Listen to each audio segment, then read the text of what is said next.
Raríssimas, raríssimos e raríssimes, bom dia, René de Paula Júnior falando aqui no Radinho de Pilha, 26 de janeiro de 2026, segunda-feira, mil perdões, sem passarinhos hoje, eu não consegui. Na verdade, eu adoraria estar começar a semana com um ânimo um pouquinho mais, sei lá, mais primaveril, né, mas infelizmente, quando você vê, hoje eu vi uma grande amiga que está morando nos Estados Unidos publicando ali uma foto de uma montanha de neve na porta da casa dela e eu brinquei que a América está coberta por ice de gelo e ice também daquele bando de sociopata, né, aquele bando de maníacos, bando de homens das cavernas armados até os dentes, que fuzilaram imagina, um enfermeiro, um ativista ali que estava tentando conter um pouco a truculência desses malucos e o cara foi fuzilado com o quê? 10 tiros, um cara que já estava dominado no chão, não é? E imediatamente o governo americano distorcendo a história toda, distribuindo mentiras e alimentando as bolhas de desinformação. E isso é muito difícil de processar, porque eu vou confessar uma coisa para vocês, antes da gente comentar, a gente tem até alguns assuntos interessantes, hoje vamos falar de cogumelos, alucinógenos, né, várias coisas realmente, como ele dizer, de pirar o cabeção, né, mas todo santo dia, né, eu abro ali o Twitter, ou mesmo o Blue Sky, eu uso as duas plataformas de maneira indistinta, e nos dois eu sigo o Memorial de Auschwitz. Eles têm um trabalho extremamente sensível, extremamente poderoso, né, de relembrar o que aconteceu, porque afinal os sobreviventes do Holocausto estão indo embora, daqui a pouco não vai ter mais nenhuma memória viva e notoriamente todo mundo já esqueceu o que aconteceu no século XX, a gente está vendo de novo mais uma mistura estranha de Nero com Mussolini, com Hitler, seja lá com quem for, com Bozo, né, e está todo mundo achando que é normal, mas eles fazem um trabalho extraordinário de, sobretudo, humanizar uma coisa que é tão brutal, que é tão inimaginável, né? Então, muitas vezes, eu lembro que acho que a vida inteira, quando você ouvia falar de Holocausto, tinha imagens dos campos de concentração, as pessoas esquálidas, né, ali morrendo de fome, com uniformes aos trapos, né? Então, as pessoas completamente desumanizadas, você não consegue imaginar quem elas são. Então, o que esse canal no Twitter, eu vou dar o link, não é a primeira vez que eu dou o link, como sempre, aqui na descrição do episódio, que, aliás, no radinhodepilha.com você pode fazer buscas também, mas eles fazem um trabalho muito bacana de todo santo dia, eles lembram de alguém ou de várias pessoas que naquele dia morreram em Auschwitz ou algum outro campo de concentração também. E muitas dessas pessoas, eles têm fotos, então você vê fotos de bebês lindos que os pais levaram no estúdio, na época ninguém tinha câmera, muito pouca gente tinha câmera fotográfica, né, mas de qualquer ou levou no estúdio para fazer uma foto bonita, ou o pai ou a mãe tinha ali uma máquina que devia valer uma fortuna e tirou uma foto da família, você vê fotos de bebês de colo, você vê fotos de crianças, você vê fotos de adolescentes, você vê fotos ali de pessoas que são bem-sucedidas, que estão ali, né, orgulhosas, né, das suas conquistas, todas elas, aí está lá, ó, fulano de tal, chegaram 1.000 e tantas pessoas em Auschwitz de trem, separaram, sei lá, 150, 200 e as outras 700, 800 foram para a câmara de gás, incluindo bebês de colo, criancinhas, mães, mulheres grávidas, etc, etc, etc. Então, dois aspectos aqui, o primeiro deles mais visível, mais notório, é resgatar a humanidade. Eram pessoas que tinham uma história, que tinham esperanças de futuro e que foram trituradas por uma máquina industrial de desintegração, né, de pessoas. Mas uma coisa que eu sempre paro para pensar é que imagina, na operação de uma máquina dessas, né, que tem o cara que vai botar as pessoas dentro do trem, vai ter o cara que vai espancar as pessoas que vão tentar sair do trem, vai ter o cara que vai quando chega em Auschwitz, o cara vai abrir a porta do trem, alguém vai fazer triagem, alguém vai fazer os números, alguém manda para cá, manda para lá. Tem um monte de soldados ali fazendo um trabalho que é de uma perversidade extraordinária, né? Tanto que acho que muitos deles não aguentavam, inclusive, ver, né, depois pilhas de crianças e mulheres nuas mortos, né, e tendo que praticamente arrancar os caras com empilhadeira, né, acabavam escravizando outras pessoas para fazer isso. Mas o que eu estou parando para pensar aqui é que esses soldados, esses nazistas, alguns anos antes, o que eles eram? Eles não foram soldados carrascos a vida inteira. Eles eram padeiros, eles eram professores, eles eram carteiros, eles eram pessoas comuns, né? De repente um policial aqui, um encanador ali, e em uma questão de anos, magicamente, ou diabolicamente, eles se transformam em monstros, não é? Monstros que vão seguir ordens cegamente. E aí o que me impressiona, estou lembrando disso obviamente por causa do ICE. O ICE é uma força militar, ou sei lá o que, paramilitar, acho que é assim, faz parte do FBI, né? Mas que os caras estão sendo recrutados às pressas, muitos deles não têm preparo nenhum, o sistema abriu as portas, abriu as pernas e acabou recrutando gente ali que não tinha nenhuma experiência, deu um treinamento ridículo, superficial, deu um monte de armas na mão dos caras e falou, vai aí, não é? Então veja, não é que aqueles alemães lá atrás, eles tenham passado por uma universidade do nazismo, tenham sido sabatinados com os princípios do Mein Kampf, tenham sido, sei lá, feito uma pós-graduação em obediência e maldade. Não, é recrutar o cara e botar um uniforme, dar uma arma, e o que é muito perturbador para mim é a facilidade com que as pessoas se transformam em monstros.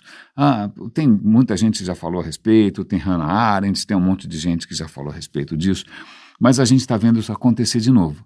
A extrema facilidade com que pessoas vão abraçar o diabo ou vão ser realmente cúmplices, né, de coisas que são perversas. Nenhum desses malucos do ICE que estão aí matando mães de família, matando enfermeiros de UTI, né, matando e xingando, espancando e batendo e chutando, ou mesmo no Irã também, né, os caras que estão ali espancando as mulheres, matando milhares de manifestantes, nenhum deles passou por uma lavagem cerebral profunda. Não precisou, né? É muito fácil, de alguma maneira, manipular algumas coisas que são muito arcaicas na nossa natureza, que é o tribalismo, que é nós versus o outro, que é a questão de hierarquia. São coisas que vêm do tempo dos primatas, que a gente, infelizmente, evoluiu dessa maneira, e que é muito facinho você acionar tudo isso, sobretudo porque tem grandes emoções, sobretudo grandes alegrias, grandes entusiasmos envolvidos nisso, né? As pessoas sempre foram para as cruzadas ou para a guerra, ou seja, o que for, fazer uma manifestação do Bolsonaro e cai um raio na cabeça. Aliás, foi a primeira vez que eu tive assim um cheiro de fé, né? A hora que cai um raio no meio de uma manifestação bolsonarista, a gente fica achando que realmente a justiça divina pode existir, mas desculpa a brincadeira aqui, lamento por quem se feriu, mas aqui é uma situação um pouco irônica. Mas o que me espanta de novo é como é fácil a gente mobilizar essas energias que são muito poderosas, né? Tanto que tem gente aí apoiando o ICE, apoiando essas medidas malucas, tem gente aí fechando os olhos para o que acontece no Irã, na Ucrânia, na Palestina, seja onde for. Então, talvez por conta disso, lamento, mas não temos passarinhos hoje. Isso me faz lembrar o José Simão, quando ele pede, por favor, me pinga aqui o colírio alucinógeno, porque eu quero falar agora de algumas histórias muito malucas. A revista New Scientist, que eu assino, é uma revista inglesa, eles têm revista, site, excursões. Eu fiz uma excursão da New Scientist, a gente foi, uma excursão inspirada no iluminismo escocês, fomos visitar Glasgow, fomos visitar Edimburgo, foi espetacular, magnífico. Depois a gente fala um pouco mais do iluminismo escocês. Mas eles lançaram agora, eles têm uma revista impressa, inclusive, você pode baixá-la digital, se você assinar, né? E eles resolveram fazer as piores ideias do século XXI, as melhores ideias do século XXI, né? Logo, logo eu comento dessa história das piores e das melhores ideias. Mas eles recentemente fizeram uma reportagem, a New Scientist, sobre como que cogumelos, né, fungos, desenvolveram substâncias psicotrópicas, alucinógenas, psilocibina, por exemplo, que eu acho que é um dos ingredientes do LSD, que tem muita gente usando por aí como ferramenta terapêutica. Eu já conheci gente que fala maravilhas, né, que a sua vida mudou bastante depois de fazer algumas sessões com psilocibina, assim que chama, né? Eu sempre confundo um pouco o nome, não é? Mas a questão é por que cogumelos, e não é um só, não é uma única espécie que faz psilocibina, um monte de espécies faz. Por que elas vão desenvolver a mesma substância? E os cientistas estão tentando entender, né? Porque, veja, o cogumelo não fez isso por causa da gente.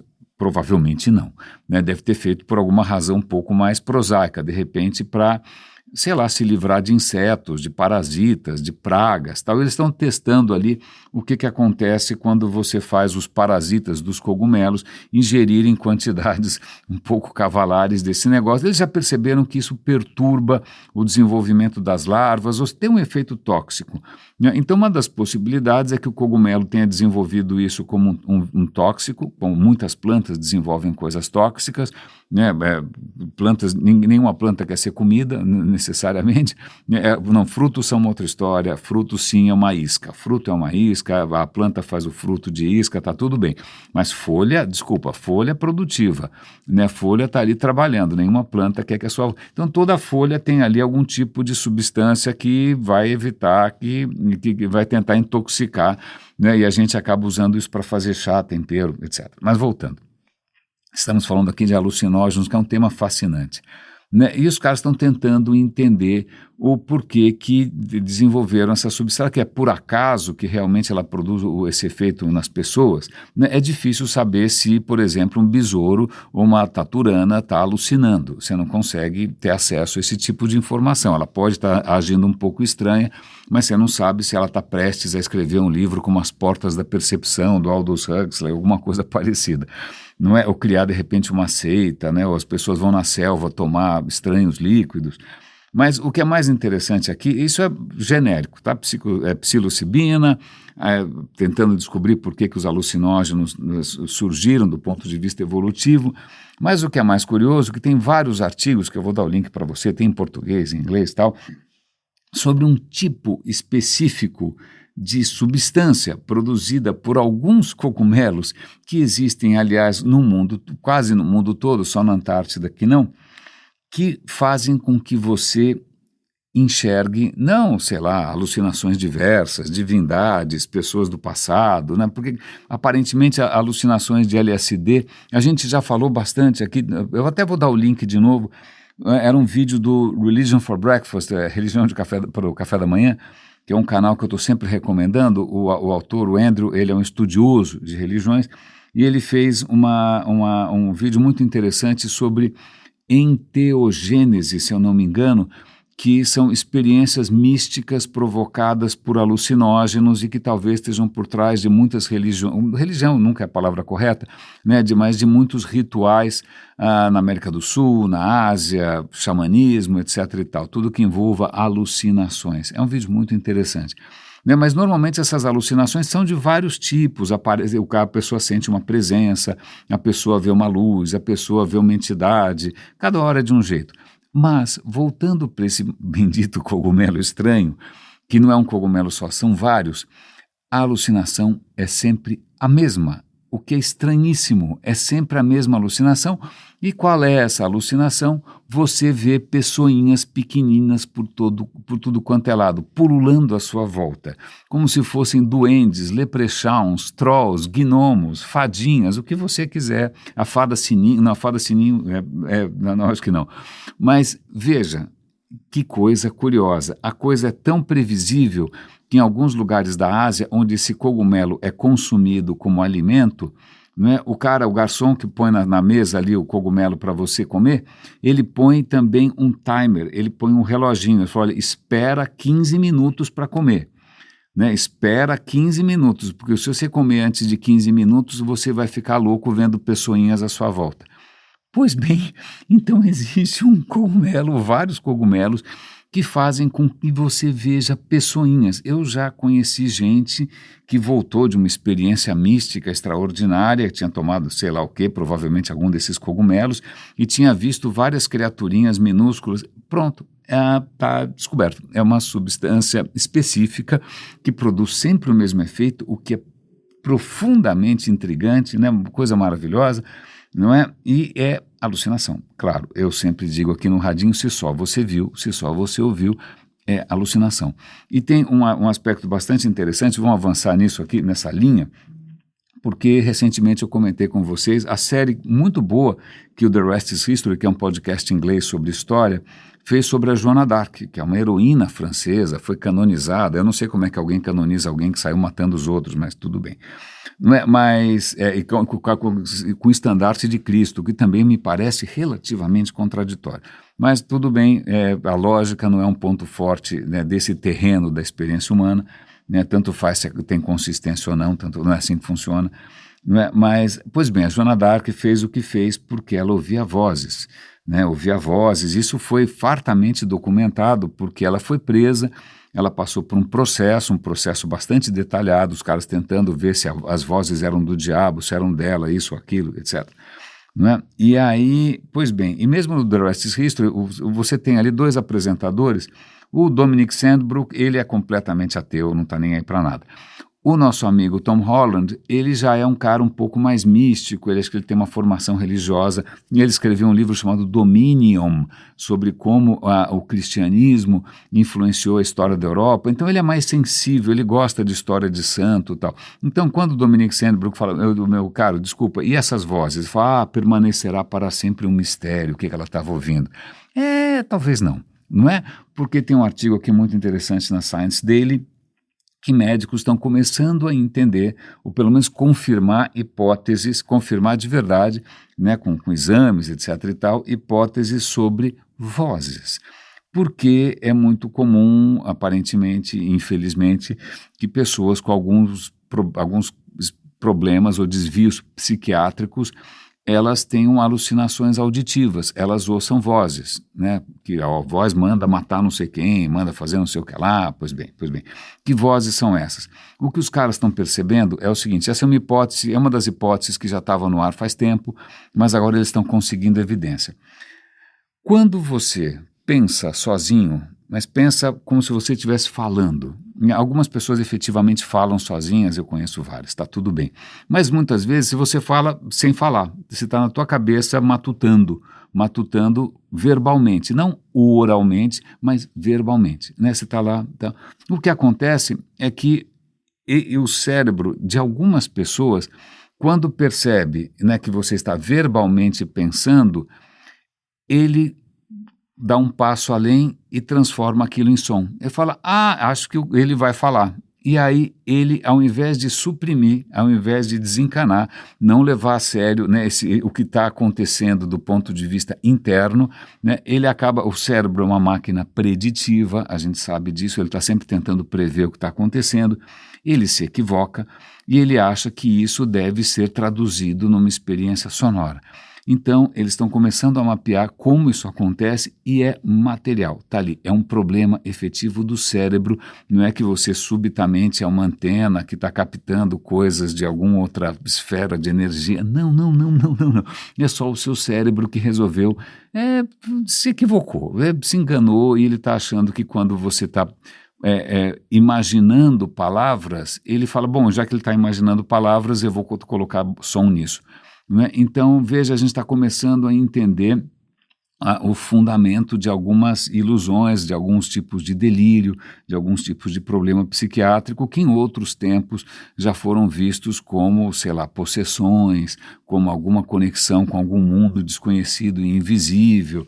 Aliás, muito curioso, falando em mundo invisível, porque volta e meia eu acabo ouvindo por aí, também acho que eu tenho que confessar que na minha adolescência, eu acho que como muitos adolescentes da minha época, eu me encantei com uma publicação que surgiu aqui no Brasil, uma publicação de origem francesa, que era a revista Planeta. Naquela época, anos 70, por aí, estava na moda essa coisa de percepção extrasensorial, fenômenos paranormais, e a revista Planeta tinha um monte disso, eu devia ter 12 anos, 13 anos, não sei. E aí eu sei que eu fiquei fascinado, então durante muito tempo me interessei por qualquer coisa que fosse esotérica, astrologia, radiestesia, fala aí, qualquer coisa dessas, e a única coisa que eu posso dizer para vocês é que isso tem cura, né? Isso passa, em algum momento passou. E eu não morri, não tive uma crise de propósito na vida, não, na verdade as coisas ficaram mais tranquilas. Né? Mas durante algum tempo eu realmente acreditei em I Ching, coincidências significativas de Jung, sei lá, mas o que, arquétipos e tal. Passou e dá para viver perfeitamente bem depois dessa história toda. Mas por que eu estou me lembrando disso? Ah, já sei. Porque muitas vezes o dia inteiro eu vejo isso aqui, acolá, tal, pessoas falando de energia isso, energia aquilo. Inclusive, quando o papai faleceu, chegaram pessoas queridas tentando provavelmente ser empáticas, dizendo: olha, eu sinto que o seu pai está bem. Eu quase que completo, porque ele está bem morto, né? Quer dizer, ok, obrigado, né, sacerdotes e sacerdotisas tentando ser simpáticos naquele momento, da maneira que, infelizmente, não provoca o efeito que eles imaginavam. Mas muitas vezes as pessoas falam de energia, sentindo energia. Acontece que, veja, e agora eu vou fazer uma pequena digressão. Eu estava lendo uma autora, que aliás escreveu um livro que eu comecei a ler recentemente, sobre o instinto, chama Rebecca Neuberger Goldstein, se eu não me engano. O livro chama O Instinto de Importar, né? Nós humanos, do ponto de vista evolutivo, para a gente se sentir pleno, para a gente se sentir seguro, para a gente se sentir feliz, você tem que achar que você importa, né? Importa para você, importa para a comunidade. Quando isso não acontece, você pira o cabeção, basicamente é isso. Mas ela acabou de escrever um artigo em que ela estava citando, ela é professora de filosofia e ela cita uma frase de Hume que é extremamente interessante. Vamos ver, eu separei para ler para vocês aqui, deve estar, cadê? Você foi poupado pelo milagre da edição de alguns segundos enquanto eu ficava procurando aqui, encontrei. Olha aqui, é o Hume. Hume é um cara do iluminismo escocês, que é um pensador que eu adoro, é um cara que vai falar que essa ideia de que a gente é criatura racional é uma besteira. Na verdade, o que prevalece sempre é a emoção, a razão normalmente é usada depois que alguma coisa aconteceu para você inventar alguma desculpa para não ficar mal na foto, né? Hume é absolutamente maravilhoso.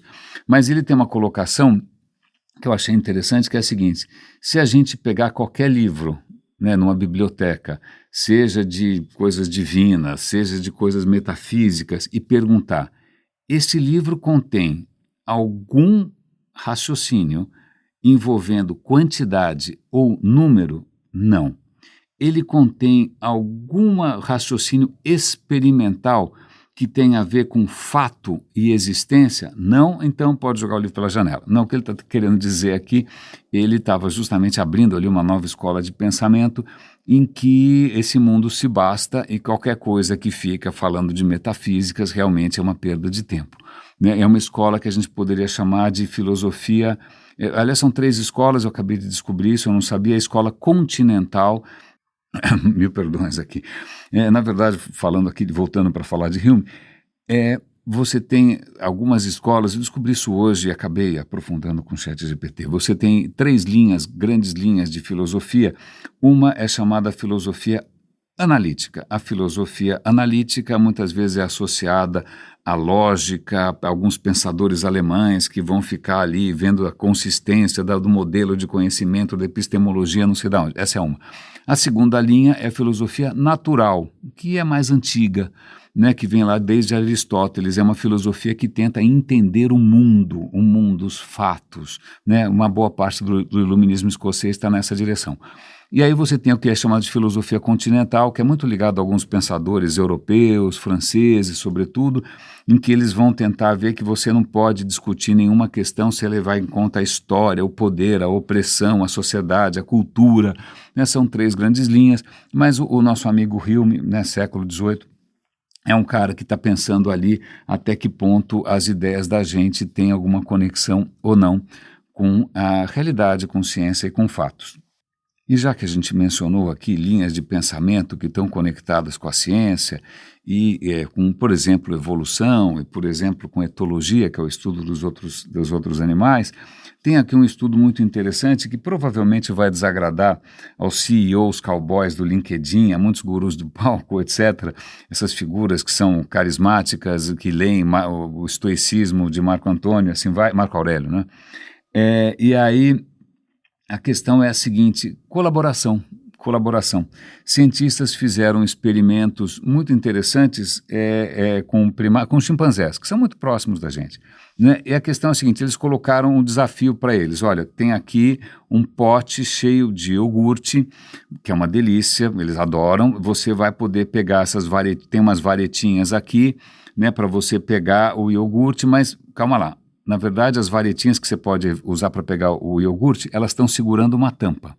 Então tem várias varetinhas. Se tirar todas as varetinhas, a tampa fecha, ninguém come mais nada. Ponto. Né? Agora, se você se toca que, peraí, não dá para tirar todas as varetinhas, e uma tem que ficar lá, e aí todo mundo come, né? Se tirar todas as varetinhas, acabou a festa. Se você deixa uma lá segurando essa história, todo mundo consegue comer. Então vamos botar esse desafio para vários chimpanzés, para vários grupos de chimpanzés. Alguns são mais colaborativos, alguns são mais autoritários, etc. e tal, para ver o que acontece.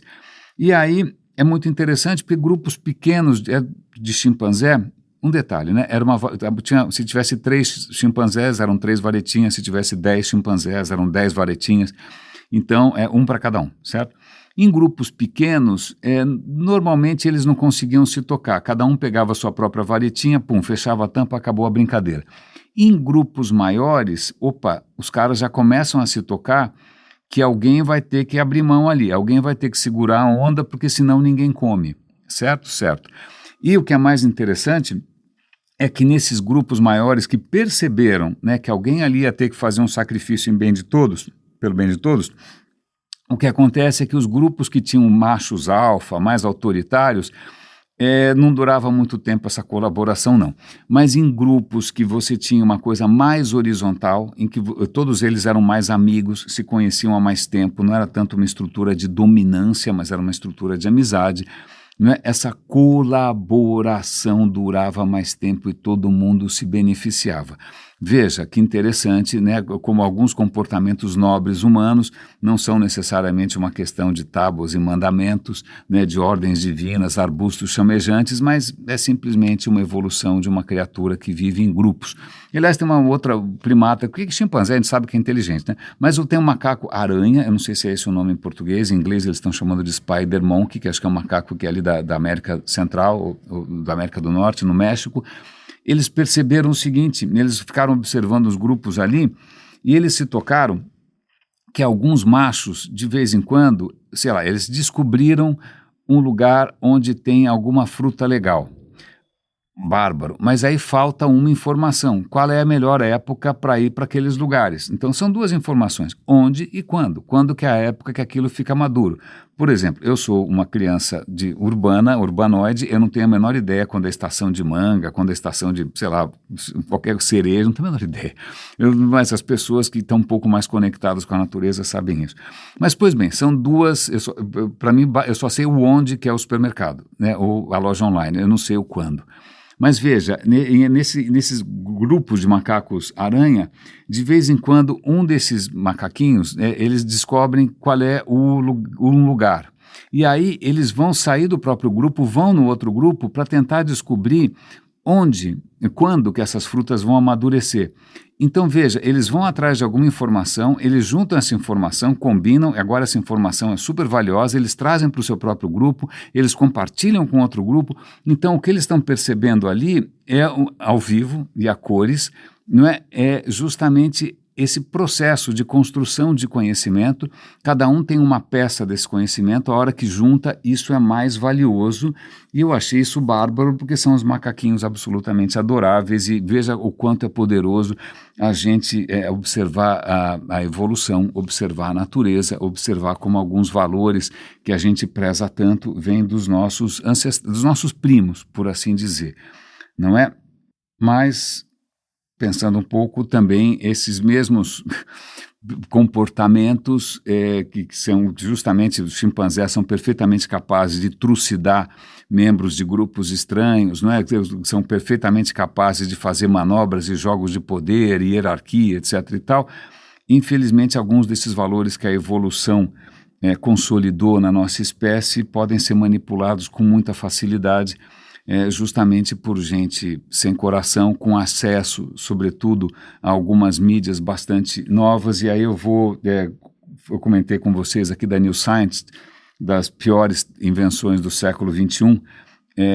Eram 5 que eles comentaram ali. Acho que a primeira era Bitcoin, a segunda era social media, a terceira nem sei mais, né? Mas eles até fizeram uma enquete de qual seria a pior invenção do século XXI, e eu votei e descobri que realmente social media está ganhando disparado, né? Isso me faz lembrar de um momento, quantos anos faz? Nem sei. Eu não sei se vocês já se lembram da sua... Perdão, me atrapalhei aqui com esse monte de S. Com a Social Media Week São Paulo. SMWSP, Social Media Week. Né? Era um evento, nossa, que atraiu um monte de gente. Eu participei de praticamente todas, desde o começo, né? Até o momento em que eu comecei a perceber que social media estava indo numa direção perigosa, que isso provavelmente ia ser um tiro no pé, e aí eu fiz uma palestra no Social Media Week em que eu questionei, falei, desculpa, o que vocês estão fazendo aqui, isso daqui é um tiro no pé. Né? Adivinha, nunca mais me chamaram, né? Porque eu estava obviamente... né, batendo fora do bumbo, jogando areia um pouco naquela coisa festiva.